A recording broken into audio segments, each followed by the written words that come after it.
This auto crafter I showed off the other day can make hoppers. We've got it set up here so that when I put items into these hoppers, if I fill them up with iron and chests, by the way, if you middle click, you'll actually get a stack of items, and if you hold it down, you'll be able to place whole stacks of items like that.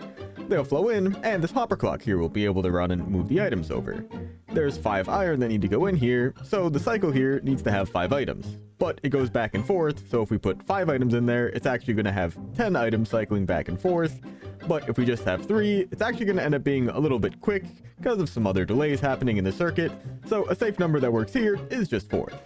We'll put the 4 items in here, and we'll see it's plenty of time for the iron to flow in here. But as many of you noticed, when we run out of items, things are going to break. If we run out of iron here, chests are going to start filling into these slots, and that's going to cause some problems. So we can make a little OR gate with these to actually power the circuit and pause it, if there aren't any items in here. We want it to normally be off, so as it is, we'll want it to be reading out with a comparator to be powered. And because we want it to be off, we can just invert it with a torch.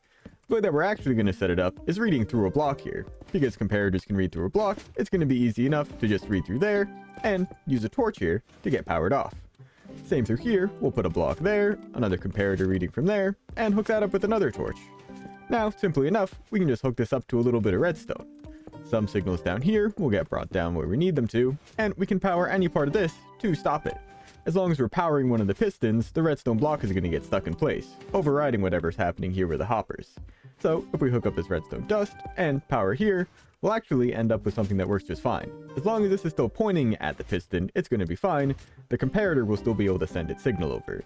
This torch here, you'll notice though, won't actually be powering anything. So maybe we can just rework it a little bit there with a block there. And now if either of these gets emptied, we'll see that this powers and stops the circuit.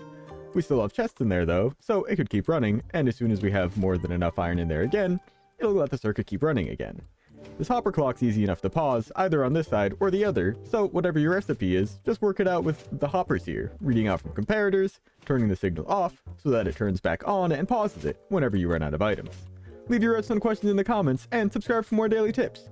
Join the Discord too to see when streams are, and help support me on Coffee if you can. Peace!